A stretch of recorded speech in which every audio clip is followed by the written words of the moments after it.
여러분, 오늘의 말씀은 광야의 식탁이라는 제목으로 신명기 있는 말씀을 여러분들에게 은혜를 나누고자 합니다. 식탁하면 어떤 생각이 들까요? 오늘 아침에도 여러분 분명히 함께 드셨던지 아니면 혼자 드셨던지 하여간 아침에 식탁을 이렇게 대하였을 것이라고 생각합니다. 먼저 식탁하면 떠오르는 이미지가 있는데 따뜻한 불빛 아래 풍성한 음식들, 그리고 김이 모락모락 난 막 끓인 된장국 같은 그런 구수한 냄새, 일하고 저녁쯤에 들어갔을 때에 그 모락모락 나는 그 맛있는 찌개 냄새랄지 생선 구워진 냄새랄지 얼마나 내 마음을 푸근하게 하고 따뜻하게 하는지 몰라요. 이런 식탁 그러면 일단은 먼저 생각할 때 우리가 사랑하는 가족들과 함께 풍성한 음식들, 그리고 기뻐하는 그런 웃음소리, 이런 것들을 떠오를 것입니다. 그런데 우리는 대개 모든 것이 갖추어진 안전한 공간에서 식사를 상상합니다. 그래서 식구 그러죠. 밥을 같이 먹는다 해서 식구 그런 거예요. 예. 그런데 오늘 그 하나님이 내려주신 그 광야의 식탁은 우리가 상상할 수 없는 식탁이었습니다. 굉장히 광대하고 위험하고, 사막 여러분 아시죠? 사막. 파란, 여러분 상상해 보세요. 햇볕은 내리쬐고 물은 한 방울도 없이 건조하며 풀 한 포기도 없이 햇볕에서 하나님이 식탁을 차려 놓으셨어요. 여러분 어떻게 생각하세요? 그런 식탁에는 불뱀도 있고 전갈도 있고, 정말 없애야 될 것들은 있고 있어야 될 것들은 없는, 그늘도 없으며 먹을 물과 양식도 없는 결핍의 현장. 그런 광야에서는 여러분 식탁이 놓여질 수가 없어요. 어떻게 요리를 할 것이며 무엇을 가져다가 할 것이며, 광야에서 여러분 뭐를 가져, 정갈을 잡아다 지지겠습니까? 뱀을 잡아서 굽겠습니까? 뭘 하겠습니까? 식탁이 차려질 수가 없는 것이죠. 그러나 하나님은 그 불가능한 자리에서 하나님이 사랑하는 하나님의 백성들을 그곳으로 이끌어내신 거예요. 애굽 나라에서 종살이하고 있던 이 하나님의 백성들을 430년 만에 이끌어내 가지고 내가 너희들에게 풍요로운 땅으로 갈게 하고서 끄집어 갖고 왔는데 여기야 그러고 딱 문 열어봐 보니까 어머나 세상에, 이거는 웬 떼약볕이며, 그러니까 물은 어디서 먹을 것이며, 근데 이 많은 사람들이 뭘 먹을 것이며. 사람이라면 여러분 누구나 그런 생각을 할 수밖에 없어요. 여러분은 그런 생각 안 할까요? 믿음이 너무 좋아서? 왜? 하나님이 우리 눈에 보여요, 안 보여요? 안 보이는데 그분을 따라봤는데 이거 사기꾼 아니요? 충분히 사기꾼 같잖아요. 그죠? 뭘 보고 믿으라는 거야? 아직 믿음이 없는 성도들도 있어요, 우리 교회. 막 믿음 있는 사람들은 믿어! 믿으라니까! 뭘 믿어? 그게 뭘 보여줘봐. 그래야 내가 믿지. 참 이 신앙을 가진다라는 게요, 너무 어려운 일이에요. 어제도 제가 아직 신앙이 여린 그한 지체를 만났는데, 솔직히 말해서 목사님 저는 믿는 게 어렵습니다. 무지하게 어려워요. 정말 어렵습니다. 어떻게 믿어야 될지도 모르겠어요. 뭘 믿어야 될지도 모르겠어요. 맞아요. 그렇습니다. 뭘 믿어야 되는데, 저 믿는다는 사람들은 저 뭔 정신으로 뭘 믿는다는지를 도대체 모르겠어. 그 하나님은 이제 그 광야 같은 데다가 이스라엘 백성들을 초대해 놓으신 거예요. 예. 그 이끌어내신 그곳에는 아무것도 없는데 하나님께서 모세를 통하여서 그 단단한 바위를 지팡이로 딱딱 내리치니까 갑자기 물이 콸콸콸 나오는 거예요. 어? 무유. 물은 나오네.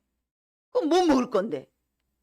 다음날 일어나니까 만나라는 가시 같은 하얀 이 그 뭐 우리나라로 말하려면은 뭐 같을까요? 그 메밀 정도. 예, 메밀 같은 그렇게 조그마한 건데 이렇게 그 쌀이 눈같이 뭐 하얀 것이 아침에 일어나니까 소복소복 쌓인 거예요.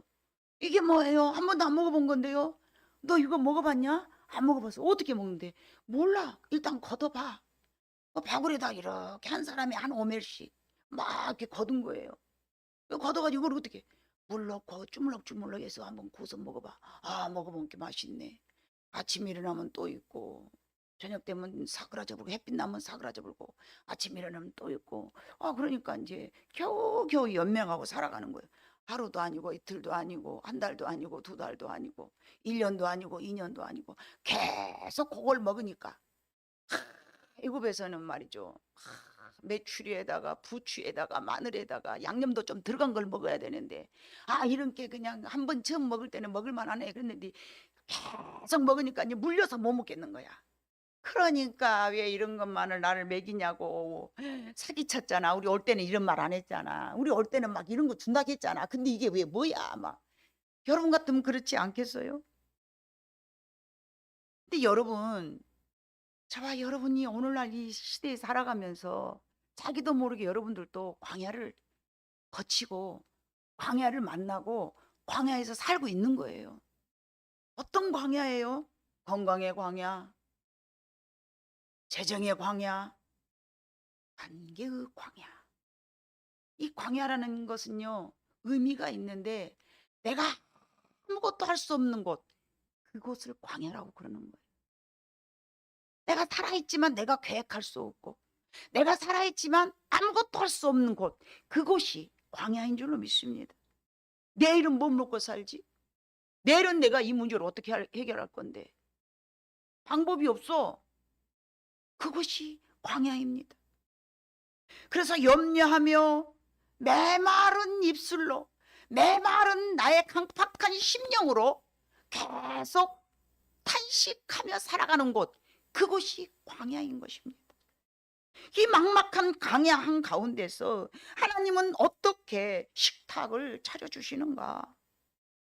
그 식탁을 마주한 우리는 도대체 뭘 기억해야 되고 하나님은 우리를 뭘 교육하기 위하여서 이 광야 불뱀임이 있고 전갈이 있고 사막 한가운데서 떼약볕에서 이런 곳을 왜 날 보고 살으라고 나를 이쪽으로 인도하시는가? 도대체가 알 수가 없네.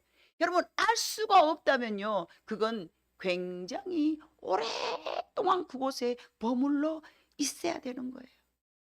머무르고 싶지 않지만 그곳에 오랫동안 머물러 있어야 돼요.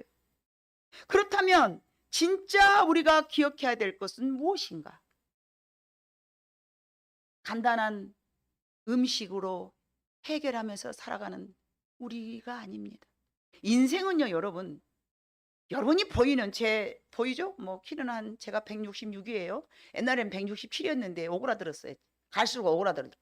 166에다가 뭐 그냥 이런 얼굴 갖고 여러분이 저를 보고 있는 이거는요, 6입니다. 여러분이 지금 저를 느끼는 건요, 여러분의 감정입니다. 아멘? 여러분이 저를 보는 것은 제 6이고 여러분이 저를 통해서 느끼는 그 느낌은요, 여러분의 감정이에요. 그래서 저는 지금 무엇을 여러분들에게 말하고 있냐면요, 여러분도 보이지 않지만 저도 보여줄 수 없는 영을 이야기하고 있는 거예요. 그렇기 때문에 보여지지 않는 이 영을 여러분들이 말씀을 통해서 받아 먹어야 되는 거예요. 그래야만 이 땅에서는 살아갈 수가 있는 거예요.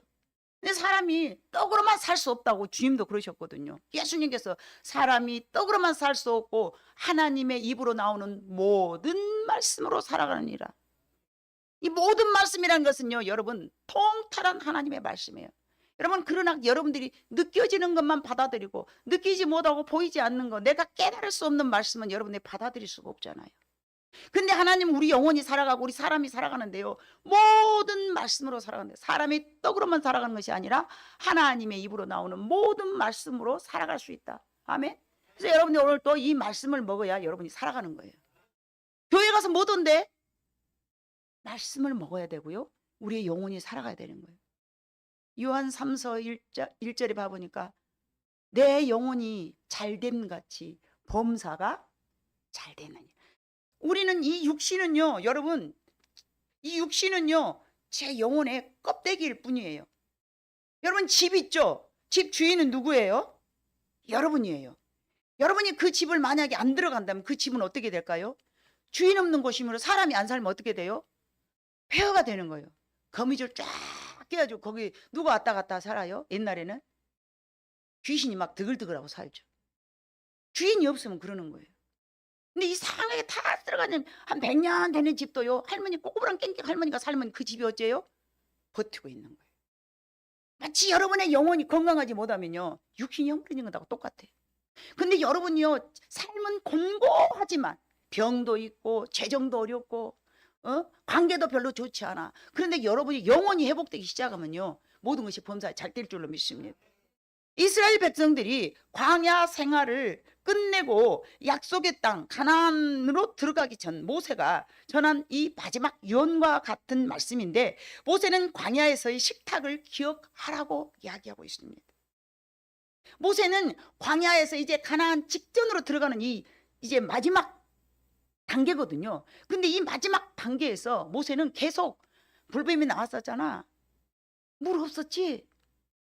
힘들었지? 그거 기억해? 그거 기억해? 그거 기억해? 계속 그러는 거예요, 지금. 왜 그걸 기억하라고 그럴까요? 불뱀한테 물렸으며 정갈한테 물렸으며 막 이런 것들을 막 기억하라는 거예요. 물이 한 모금 없었으며 불평했으며 사람이 지진이 나서 사람들이 막 2만 명 죽어버리기도 하고 막 그걸 기억하라는 거예요. 왜요? 그곳에서 그들이 생존할 수 없었던 것을 하나님이 날마다 차려주신 은혜의 식탁이 있었기 때문에 그렇습니다. 야, 너 있잖아, 그 가나안 땅에 있었을 때 아직 들어가기 직전인데 우리가 애굽 나라에서 막 나왔을 때 우리 어쨌냐? 물이 없었지. 예, 그거 기억해. 왜요? 아무튼 기억해놔. 아무튼 기억해놔. 그때 어땠어? 하나님이 너희가 물이 없다 그러니까 물 줬어 안 줬어? 줬어요. 그거 기억해. 하나님이 너 먹을 것 없다 그랬을 때 하나님께서 없어요 없어요 하니까 뭐라고 그랬어? 하나님이 그 다음날 일하니까 만나가 있던데요. 그거 기억해. 그거 알았지? 그거 꼭 기억해. 내 입으로는 도저히 메꿀 수 없었던 결핍의 땅에서 오직 하나님이 공급하신 힘으로만 채워져 갔던 그 기적의 식탁을 자꾸만 기억하라고 이야기하는 거예요. 모세는 왜 가나안의 풍요로운 땅을 눈앞에 둔 시점에서 자꾸만 그 척박했던, 기억하고 싶지도 않았던 그 광야를 기억하라고 하실까요? 그것은 12절과 14절, 우리가 본문으로 삼지 않았던 12절과 14절을 한번 읽어보도록 합니다. 시작. 네가 먹어서 배부르고 아름다운 집을 짓고 거주하게 되며 또 네 소와 양이 번성하며 네 은금이 증식되며 네 소유가 다 풍부하게 될 때에 네 마음이 교만하여 네 하나님 여호와를 잊어버릴까 염려하노라. 여호와는 너를 애굽 땅 종되었던 집에서 이끌어내시고. 할렐루야, 아멘.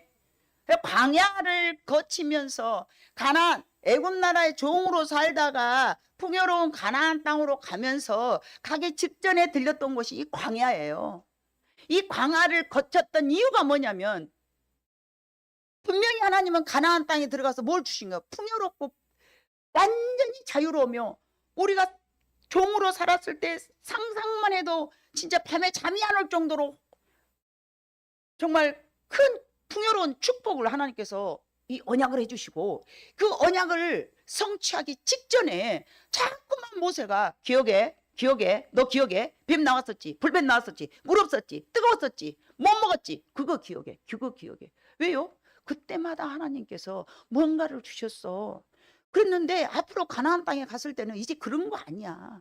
네가 얻고 싶은 대로 얻을 거야. 네가 심은 과실을 다 따먹을 거야. 네가 사지 않은 집도 내가 네 줄게. 네가 심지 않은 것도 너한테 줄 거야. 근데 그때 네가 네 힘으로 했다고 말하지 마. 네가 한 게 아니야. 내가 네게 준 거야. 너 그거를 잊어버려. 그걸 잊어버리면 안 돼. 그거 잊어버리면 안 돼. 그거를 말하고 계시는 거예요. 지금 여러분이 만약에 광야를 거치고 있다면 가나안을 상상하십시오. 아멘이 그렇게 적으면 안 돼요. 이 시점에서. 가나안 가기 직전에 광야를 거쳤다면 하나님께서 가나안에 가서 좋은 것을 주실 때 네가 했다 하지 말라는 거예요. 근데 우리는 그렇지 않지 않습니까? 오늘 이 시점에서도 저와 여러분이 뭔가 이루어지면 다 내가 했다고 생각하는 거예요. 그게 하나님 앞에서 교만인 거예요. 오늘 우리는 어떤 식탁 앞에 여러분이 앉아 계신지 모르겠어요. 아직도 고난의 광야에서 하나님의 은혜로 매일매일 내려주신 식탁 앞에 여러분이 앉아 있는가? 아니면 지금 현재 배부르고 따뜻한 가나안 식탁에 앉아 있는가 모르겠어요. 그러나 그것이 어떤 곳이든 결코 잊지 말아야 될 것이 있는데, 광야에서 식탁을, 여러분 광야에서 식탁에 담긴 메시지를 마음에 새기시를 주님의 이름으로 부탁드립니다. 사무엘상, 사무엘하를 요즘 우리가 밤마다 공부를 하죠. 근데 그 사무엘상하를 봐보니까 거기에 나타난 두 왕이 나타나요. 두 왕이 나타나는데 하나는 사울왕, 하나는 다윗왕이에요. 여러분이 잘 알다시피 사울왕은 패배한 왕이에요. 다윗왕은 성공한 왕이에요. 물론 여러 가지가 다른 것이 많아요. 여러분들에게 많이 설명을 드렸으니까. 여러 가지가 두 사람이 다른 게 많은데, 우리가 오늘 이 시점에서 또 생각해 봐야 될 것이, 사울왕은 실패한 왕이었는데 인간의 눈으로 볼 때 두 왕이 전혀 다른 뭐가 있다면, 사울은 광야를 거치지 않았어요. 다윗은 광야를 거쳤어요. 사울왕은 어느 날 낙하산이야. 턱! 누구를 왕으로 삼을까요? 오호, 준수해 보이고. 지금 다윗이라는 애니메이션 영화를 하거든요. 제가 이런 영화를 지금 하고 있구나. 우리 성도들하고 보고 싶다. 영화를 보니까 훨씬 와 닿는 게 다르더라고요. 중간중간 이게 광고를 하는데 제가 보니까. 아무튼 여러분 봐보세요. 사울왕은요, 거기 봐보면요, 막 얼마나 준수한지 몰라요. 정말 왕답게 생겼어요. 이제 그렇게 연출을 했겠지만. 근데 다윗은요, 키도 조그만하고, 예? 형준아, 키 작다고 너 쫄지 마라. 다윗이 작았어야. 다윗이 얼마나 작은 줄 아냐? 그런데 사람이 작다고 해서 못하는 게 아니요. 이 엄청 이 속에 있는 이따만한 사람하고 이게 딱 이렇게 넣어놓으니까 대놓으니까요. 와, 하나님과 함께한 사람은 다릅디다, 여러분. 이게 외모가 중요한 게 아니고요. 하나님과 함께하냐, 하나님과 함께하지 않느냐, 이게 완전 다른 거예요. 이 하나님과 함께한 이 다윗은요, 남들 보기에 인생이 짜잔했어. 광야나 거치고 말이죠. 사울에게 쫓기기나 하고 말이죠. 하나님 말씀 지킨다고 기름 부은 사람에게 함부로 하지 않는다고 계속 쫓겨다니고 말이죠. 그냥 어떻게 힘으로 잘라버든지 그러지. 왜 그렇게 참고 병신마로 참고 살았는가 몰라. 그런데 그게 능력이더라고. 여러분, 그게 능력이더라고요. 그 광야를 거쳤던 다윗과 광야를 거치지 않던 사울이 완전 다른 거예요. 다윗이 예상할 수 없는 일로서 강제적으로 광야를 끌렸어요. 다윗이 여러분 자처에서 나갔으니까 광야를, 광야 가면 좋을 것 같아. 나 갈래. 광야 학교 갈래. 나 광야 학교 갈 거야. 그리고 다윗이 갔어요. 어쩔 수 없이 몰려간 거예요. 쫓긴 거예요. 그런데요, 다윗은 이미 참 광야에서 오랫동안 살았는데, 여러분 사무엘상 27장 1절로 이제 봐보니까 광야에서 고난당했던 내용이 많이 나오는데 여기만 제가 뽑은 거예요. 자, 읽어봐요. 시작. 다윗이 그 마음에 생각하기를, 내가 후일에는 사울의 손에 붙잡히리니 블레셋 사람들의 땅으로 피하여 들어가는 것이 좋으리로다. 사울이 이스라엘 온 영토 내에서 다시 나를 찾다가 단념하리니 내가 그의 손에서 벗어나리라 하고, 다윗이 일어나 함께 있는 사람 600명과 더불어 가드왕 마옥의 아들 아기스에게로 건너가니라. 이 도망다니는 한 일부분이거든요. 사울이 어떻게 하면 나를 안 쫓아올까? 혼자 몸 쫓긴 것도 버거운데 600명 데리고 다니니까 숨는 것도 어려워, 밥 먹는 것도 어려워, 모든 게 어려워요. 그러더구나 나는 책임지겠다고 막 데리고 다니면서 여러분 도망다니면서 야야야야 너희들 나 나중에 왕 되면 와. 지금은 내 몸 하나 간수하기도 힘들다 야. 아 이럴 거 아니에요. 그런데 그럼 달고 다니면서 가드 왕에게 땅 조금만 내주시오. 나 이것들하고 여기서 당신 땅 한 삐짝에서 빌부터 살아볼게. 엄마 이렇게 아쉬운 소리 하면서 말이야. 병신 짓거리도 하면서 미친 짓거리도 하면서 막 그렇게 쫓겨다니는 거예요. 이게 다윗이 선택한 게 아니에요. 여러분 지금 우리가 광야를 걷고 있다면 저와 여러분이 선택할 이유가 없어요.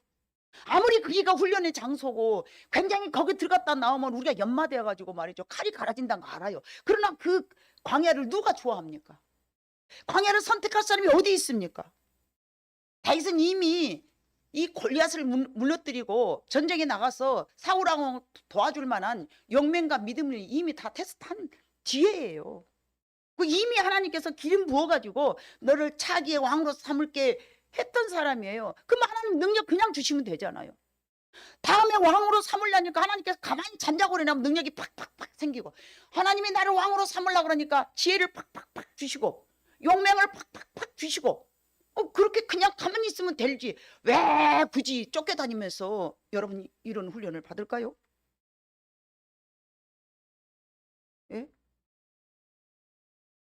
그럼에도 불구하고 하나님은 다윗에게 왕의 사명을 더욱더 온전하고 능력 있게 감당하도록 하기 위하여서 길고도 혹독한 광야의 과정을 거친 줄로 믿습니다.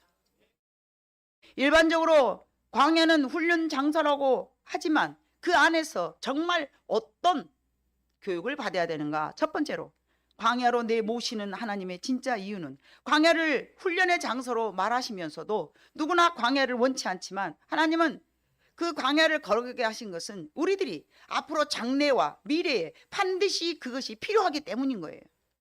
어느 과학자가 하루는 참잠나비라는 곤충이 번데기에서 나비로 나오려고 막 연구를 하는데 날마다 얘는 오늘은 얘가 어쩌나, 과학자니까 밤날 요거를 들여다보고 연구를 하는 거예요. 근데 어느 날 바늘 같은 구멍을 하나를 꼭 뚫어놓더니 봐보니까 거기서 나오려고 막 오야 바늘 같은 구멍 하나에서 나비가 나오느라고 한나절이 걸리는 거예요. 이야 이렇게 고생하고 많이 그 다음 나비는 또 나오려고 구멍을 뻑 뚫으니까 내가 너 도와줄게 그러고 그 번데기 칩을 쫙 찢어준 거예요. 그러니까 얘가 호로로로 잘 나왔어. 그런데 여러분 그 바늘구멍으로 한 달짜리 걸린 나비는요 영롱한 이 날개에다가 나오더니 막 창공을 향해서 화라락 날아가는 거예요.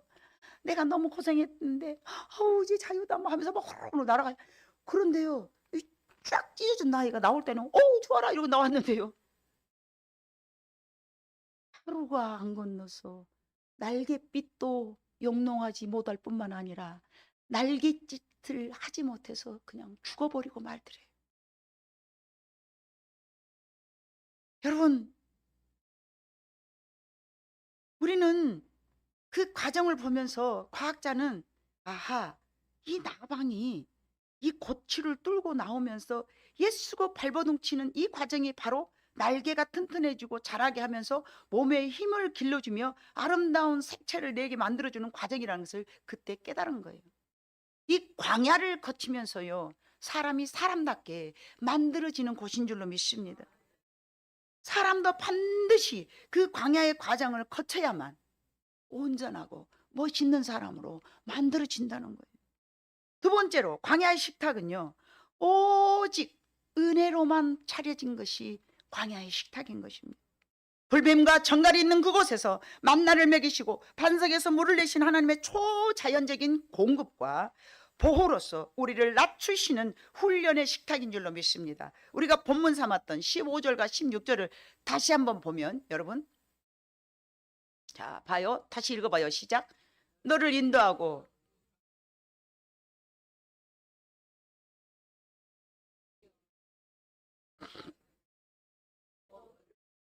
단단한 반석에서 물을 내셨으며 내 조상들도 알지 못하던 만나를 광야에서 네게 먹이셨나니 이는 다 너를 낮추시며 너를 시험하사 마침내 네게 복을 주려 하심이었느니라. 아멘. 여러분 아세요? 여러분들도 고난과 환란이 있지만요. 특히 주의 종들은요. 어마무지한 환란이 있습니다. 왜 이런 환란을 내가 경험해야 되는가? 내가 목사가 되기를 원한 것도 아니었고 내가 뭘 그렇게 잘못을 했어? 왜 나한테는 이렇게 유독 힘든 인생이 있는가? 너무 그게 불평했고 궁금했고 참 힘들었었습니다만 지내놓고 보니까 아하, 하나님께서 그래서 나를 이렇게 훈련시키셨구나. 제가 그걸 알겠더라고요. 16절 하반절을 봐보니까 이거는 다 너를 낮추시고 너를 시험하사 마침내 네게 복을 주려 하심이었느니라. 아멘. 여러분이 만약에 지금 광야를 거치고 있다면 이 말씀을 꼭 기억하시기를 바랍니다. 다 너를 낮추시며 너를 시험하사 마침내 네게 복을 주려. 겸손과 온유를 겸비하게 되는 거예요. 이 광야를 거치고 나면 사람이 껍질 벗긴 것처럼 인자 인간이 되는 거예요. 혼자 지 혼자 잘났다고 내가 누군데 하며 살던 사람들이요, 이제 광야를 거치고 나면요, 엄마야 나보다 더 훌륭하고 똑똑한 사람들이 참 많이 있구나. 내가 뭐든지 생각하면 다 할 줄 알았고 내가 뭐든지 노력하면 다 될 줄만 알았는데 안 되는 게 있네. 그런 것들을 깨닫는 것이 바로 광야인 줄로 믿습니다. 다윗은 광야의 과정을 거치면서 그 과정이 아니었으면 결코 경험하지 못할 것들을 경험하였는데, 그러면서 하나님께서 쓰시기에 합당한 그릇으로 준비되어 갔던 것입니다. 세 번째, 광야가 주는 구체적인 유익은 그러면 무엇인가?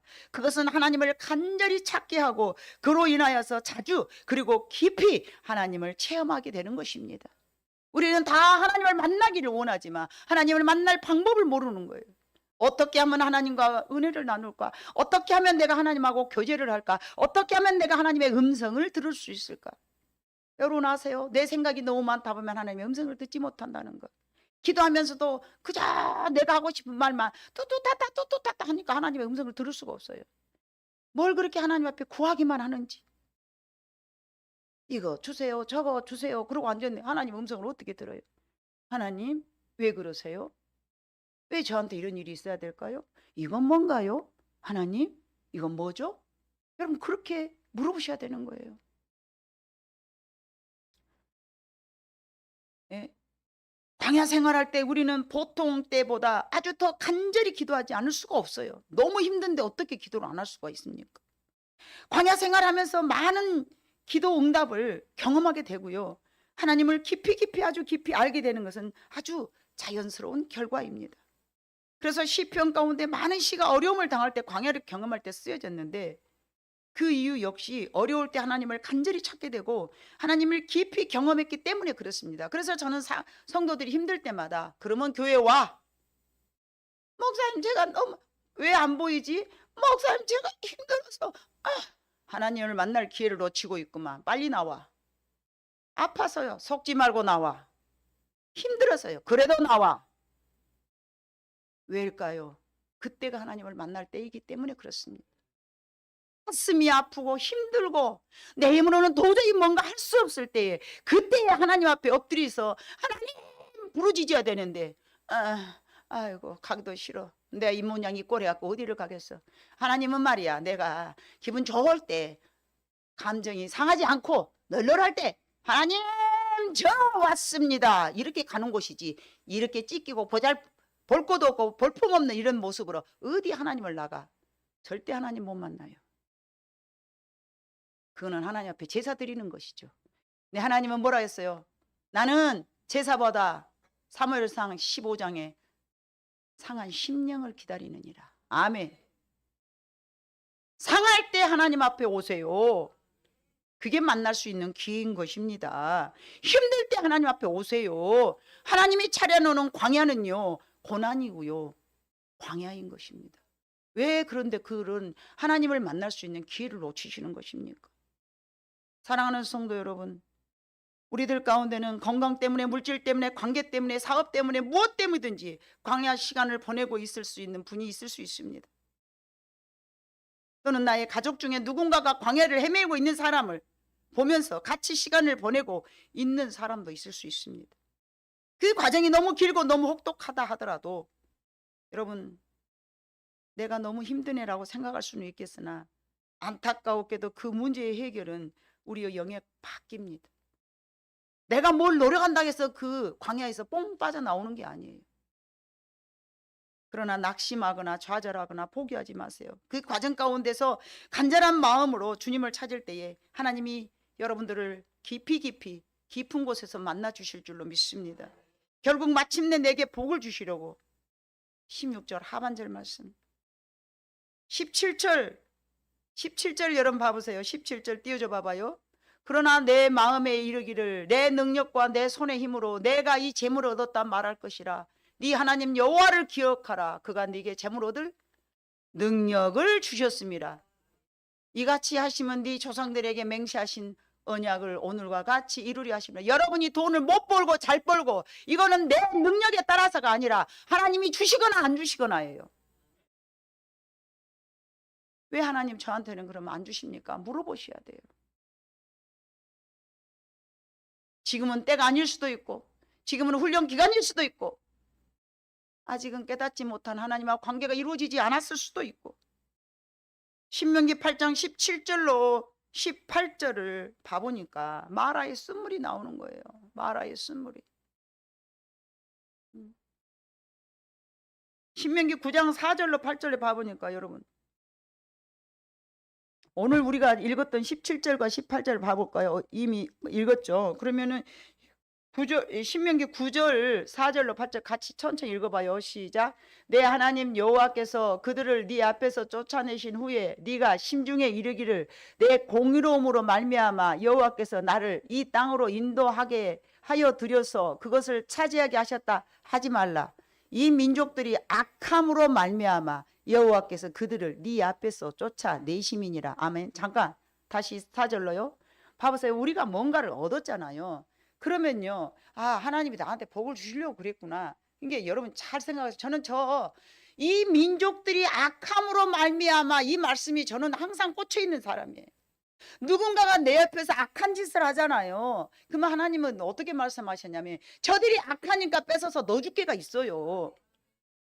저들이 악하잖아. 그러니까 네가 선해서가 아니라 너도 도찐 개찐인데 저 애는 더 악해. 그러니까 뺏어서 넣어줄게. 그게 있다니까요. 이 민족이 악함으로 말미암아 여호와께서 그들을 네 앞에서 쫓아내십니다. 성경을 읽을 때 이런 부분들을 우리는 놓쳐서는 안 되는 거예요. 우리는 어차피 죄인입니다.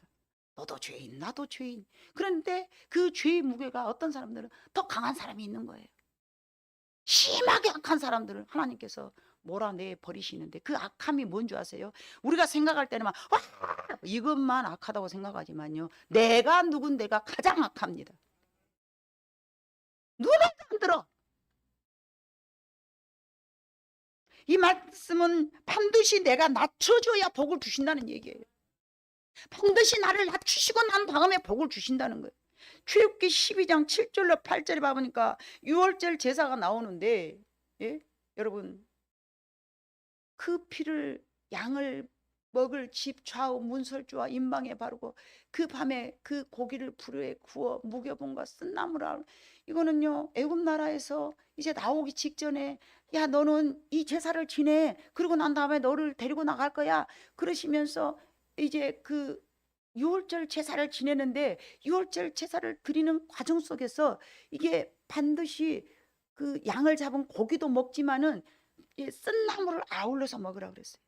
이 쓴나물은요 뭐냐면요, 이 누룩은 무교병이잖아요. 무교병. 유교병은 이게 부풀게 하는 것이 들어가는 것이 유교병이고요. 무교병은요 아무것도 없는 밀가루만 딱 넣어가지고 딱딱히 갖고 도저히 사람이 먹을 때 맛있다고 느껴질 수 없는 것들이에요. 왜 그걸 먹으라고 했냐면요, 하나님께서요 너희는 세상에 나갔을 때 아무것하고도 섞이지 말아라는 얘기예요.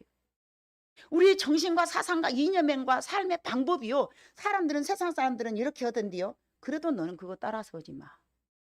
세상 사람들은 이렇게 하면 돈 잘 번다고 그렇게 한다던데요, 그래도 너는 그거 따라서 하지 마. 이게 하나님이 우리에게 가르쳐 주신 거예요. 남들이 그거 돼서 그 사람은 잘 됐을런가 몰라도요, 하나님의 백성은 그거 그렇게 해갖고 절대 잘 안 되는 거예요. 우리는 오직 하나님의 방법대로만 살아야 돼요. 그게 뭐예요? 나를 낮추고 나를 온유하게 만드는 거. 그리고 그 다음에 뭐가 있냐면요. 쓴 나무를 아울러 먹으라 했네. 쓴 나무를 뭐냐. 인생의 고역인 거예요. 인생이 쓴 나무를 먹어보지 않은 사람이에요. 대화를 몇 번 나눠보면 이 사람은 산전수전 경험했구나 알아요. 어떤 사람은 산전수전 경험하지 않은 사람들이 있어요. 야, 이 사람은 당 몰랐네. 아직 질 것이 너무 많아. 여러분, 광야의 식탁은 고난이었는데 하나님께서 준비한 이 고난의 식탁이 물이 없고 정갈과 뱀이 불뱀이 있으며 뜨거운 사막 한가운데 누구도 의지할 곳 없는 그곳에서 도저히 믿기지 않는 그런 곳에서 기적과 같은 일들이 일어났는데 그게 바로 광야의 식탁인데 이게 뭐냐면요. 나를 버리고 나 자신을 버리고 하나님만 의지하게 하는 삶을 내가 주인인 삶이 아니라 오직 하나님이 나의 주인이 되는 삶을 살아가기 위하여서 광야를 보내신 거예요. 이 세상은 광야에 갔고 나를 도와줄 사람이 아무도 없는 그곳이 바로 그것이 광야인데 그것이 하나님이 준비하신 영적 만나의 식탁인 거예요. 그 식탁을 잊어서는 안 돼요. 하나님 왜 아무것도 없는 곳에 나를 집어넣고 지금 이 상황이 아무것도 없도록 왜 만드는가? 오직 하나님만을 의지하게 한다는 거예요. 근데 이거를 모르면요 계속 그 광야는 있는 거예요. 내 인생에서 졸업이 없어요. 그냥 끝이 없는 거예요. 이 놀라운 진리를 우리 모든 크리스찬들은 다 알아야 돼요. 하나님이 준비한 식탁은요 그 기적만 보면 안 돼. 아무것도 없는 그곳에서 기적을 나타내신 하나님, 진짜로 하나님 말씀해 주시고 싶은 것은요 아무것도 없는 그곳에서 내가 너와 함께 할 테니까 너의 모든 것은 버려라.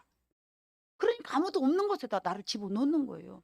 네가 할 수 없는 아무것도 없는 그곳에다 집어넣으시고 그냥 너는 하나님만 의지해요. 그냥. 근데 사실 그렇게 해보면 굉장히 편하거든요. 근데 그게 잘 안 되는 거예요. 항상 뭐가 돌아가냐면 내 방법이 돌아가고요. 내 생각이 앞서고요. 내 계획이 앞서고요. 예? 내가 살아왔던 습관이 막 먼저 툭툭툭 튀어나오고요. 어떻게 하면 내가 이 환경을 빠져나올 수 있지? 어떻게 하면 여기서 빠져나가지? 어떻게 하면 내가 여기서 잘 먹지? 어떻게 하면 이 어려운 것을 내가 해결할 수 있지? 내가. 사람들이 저는 우상 안 섬겨요. 지가 다 우상이에요. 본인이 우상이에요. 본인이. 누구 말도 안 믿는다는 것은요. 나만 믿는다는 얘기예요. 누구 말도 안 믿은 것이 나는 하나님만 믿어. 전혀 그러지 않습니다. 오직 나만 믿는 거예요. 세상에 믿을 사람 아무도 없어. 그러니까 나만 믿어. 내 습관이 얼마나 내가 보고 판단하는 거. 지금도 여러분은 저를 보고 판단합니다. 그 판단을 믿고 쫓아가지 마세요. 여러분이 보고 판단하는 거 그게 우상이라는 거예요.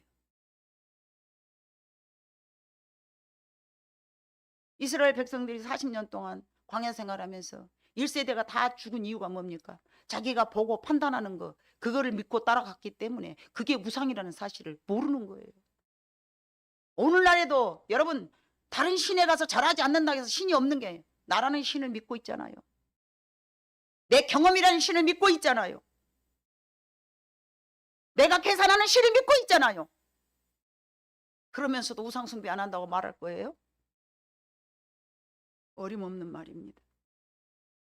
내 힘으로 도저히 메꿀 수 없는 결핍의 땅에서 오직 하나님의 공급하심으로만 채워졌던 기적의 식탁, 불가능한 자리에서 그들을 먹이셨던 그 식탁은 우리가 갖춘 조건이 아니고 내가 알고 있는 상식이 아니고 내가 가지고 있는 지식이나 스펙이 아니라 오직 신실하신 하나님의 은혜로만 가능한 줄로 믿습니다. 광야를 거쳐서 하나님의 쓰임새에 맞게 하나님께서는 훈련하십니다. 다윗도 이미 용맹스러웠고 이미 믿음도 있었지만 하나님이 쓰시기에 합당하게 좌로 굴러 우로 굴러 만드신 거예요. 여러분 또 한 가지 마지막으로는 신앙의 성장과 자기 변화를 위하여서 광야를 거칩니다. 그러나 그 광야에서 필요했던 모든 것을 지원하셨던 하나님은 그분의 인도하심에 따라서 감사하면서 반드시 혹독한 훈련 잘 여러분들이 마무리하시기를 주님으로 축복합니다. 언제나 그와 같이 우리를 버려두지 아니하시고 불과 구름 기둥으로 내가 곧 죽게 생길 것 같고 내가 멸망할 것 같고 아무 희망도 안 보이지만 그때 하나님을 바라볼 때 하나님은 불과 구름 기둥으로 우리를 예비하시고 먼저 앞서 가실 줄로 믿습니다. 그게 바로 너는 내 것이다. 너는 내 것이야. 내가 너를 지명하여 불렀느니 나는 너의 영원한 기업이 될 것이니 책임져 주신다는 약속의 말씀입니다. 그 책임져 주신다는 약속의 말씀을 여러분의 가슴에 새기면서 나라는 신을 벗어버리고 오직 하나님만 의지하면서 이 세상 어린아이와 같이 순수한 마음으로 주의 말씀에만 순종하는 사랑하는 여러분 모두가 되시기를 주님의 이름으로 축복합니다. 기도하시겠습니다.